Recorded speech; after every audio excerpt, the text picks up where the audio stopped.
Hello, everybody. Well, it's that time of year when we have the little lull between the championships and the Super Bowl. It's not that there's really a lull. We are preparing for baseball, which is right around the corner, but we're mostly preparing for March Madness and dealing with the conference plays in college hoops, along with the NBA, and we're having a hell of a season in both. Especially the NBA has been absolutely rocking this year. I can't explain it, it's just working out. That's what happens. Well, what also happens is teams change what they are as they grow or regress through the season. From the beginning of the year, I've said that I felt the Niners were the best team in football. Then along came Baltimore and they went out to San Francisco and beat the hell out of them. That really showed everybody that Brock Purdy can get nervous, can make mistakes, but people don't give him credit for how tough he is and the fact that he just doesn't quit. He's a talent. He's one of the best quarterbacks out there. No, he doesn't have the big arm, but he's tough and he can run. And we saw last week against Detroit how tough he is. Down as big as they were in that game, they come roaring back. And that's what Kyle Shanahan does best.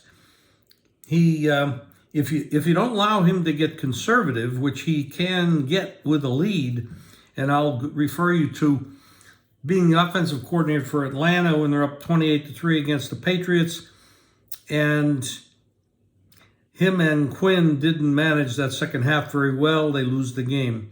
Then 4 years ago against Kansas City, as the head coach of San Francisco, 10-point lead in the fourth quarter. Garoppolo didn't deliver on a big pass, but you can't blame the whole game on one pass. He again lost with a fourth quarter lead. That's 0 for 2 in Super Bowls. Now he's going up against Andy Reid, who has been around a long time, Philadelphia, now Kansas City. Mahomes, who is, I don't know, he's in a different league. The fact that he can deliver under so much pressure, and the fact that he's been in the league this often to the Super Bowl 4 times in 5 years, who does that? This is, the pressure really is on Shanahan and Purdy to step up their game to the level of Andy Reid and Mahomes. I don't know that they can do that. However, when it comes to rosters, you have to say the Niners have the best roster, especially on offense. They have a ton of talent everywhere. We all know the names, Debo. You know, it's just, everybody talks about that. Ayuk, Purdy's playing great. Their left tackle in Williams. I mean, this is a hell of a team. However, it might come down to the defensive coordinators. Spagnuolo has been around a long time. He's probably the best defensive coordinator in football. In the offseason, not too many people talked about this, but the Niners lost their defensive coordinator, and he's down as the head coach now with Houston, and we saw what Houston did this year. Out of nowhere, they had a hell of a year. But Wilkes is now the defensive coordinator, and I'm not super impressed. Not that he's terrible, I'm not saying that, but he's certainly not at the level of Spagnuolo. Now, last week, Spags and company really shut down Baltimore. Now, nobody's going to argue that Lamar Jackson has a ton of talent, especially if you include his ability to run and how much speed he has. But Monken, who is their offensive coordinator, called a very strange game. They didn't call enough running plays against what Kansas City's defense does have a weakness against the run, and it showed up in the in the Buffalo game. But then he doesn't run the ball to the level I thought, and a lot of people thought he should in this game. So they get way down. Mahomes tightens it up. Doesn't throw the game away, doesn't make mistakes. Had a couple big plays that worked their way. Still, it could have been a very even closer game than it was. They made some big plays on defense to really hold it together. And Travis Kelce, what can you say? Everybody says he's washed up, he's distracted, he's got Taylor Swift in his life, et cetera, et cetera, et cetera. He's not washed up. That guy's a talent. He's a great talent. He's always been a great talent. He's still a great talent. Will he keep going year after year? I don't really care. The next game is the only thing we have to worry about. So this game, what I'm saying here, and I'm not picking a side here in this podcast, but I'm saying how tough this game is to analyze. On one hand, I feel Niners have the best roster. They don't have the best defense.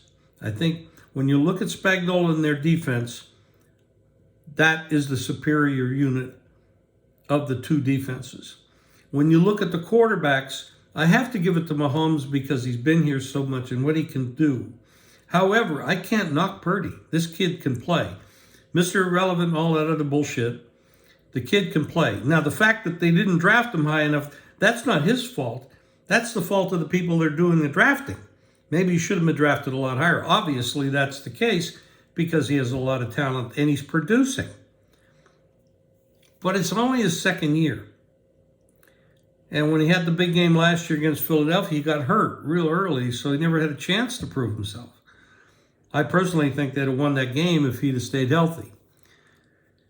This is one hell of a game, and the point spread's telling you a lot. It's an even game. Now, I do think the Chiefs will end up getting a lot more money going forward because when you start looking at the Mahomes and Andy Reid combination, the quarterback and the coach, I have to give the lean to them. Maybe a little bit more than a lean. And a lot of people look at football, give me the best quarterback, the best coach, and they're going to win the game. And in this case, they're the underdog. Now, we know Mahomes is an underdog. Reid is an underdog. Reid has a great record as a head coach when he has a lot of time in between games, off bye weeks and stuff like that. So this is going to be a hell of a game here in Las Vegas. I'm not going to the game, but I'm sure going to watch it on TV. I'm really excited about it. I think the nation's excited about it. And, of course, Taylor Swift is bringing in a lot more fans, the highest rated games. I mean, anybody that's out there saying that Taylor Swift shouldn't be on TV, shouldn't be there, come on. It's about marketing. Not that the NFL's paying her. I don't know that that's true or not, but bringing in a lot more people around the world to watch football. And I like that because I want to have football hang around for the next 100 years. I wish I could stay here to watch those 100 years, but it is what it is. So this is going to be a great game. I'm going to have more podcasts going forward as we get deeper into this. And we'll look at anything that maybe happens with injuries because it's gonna come down, and it very well could come down to one mistake. Now, let's talk about one other factor. I do not trust the field goal kicker for the Niners. I don't know. I guess there was a salary cap issue or something. Why they got rid of Robbie Gould and go with Moody. I don't trust them. I just don't trust them. And when you look at the field goal kicker for Kansas City, this guy's good. He's real good. So that could be the edge right there. A field goal. A missed extra point. That could be the edge. And that is, now you got the defensive coordinator, the head coach, the quarterback, and the field goal kicker all edging towards Kansas City. But they're the underdog. Why are they the underdog? Well, I think that's a mistake in the line. Granted, San Francisco had a better year beginning to end, but they're not playing this game in September. We're playing this game in February. We'll be back in another couple days with more podcasts. Thank you.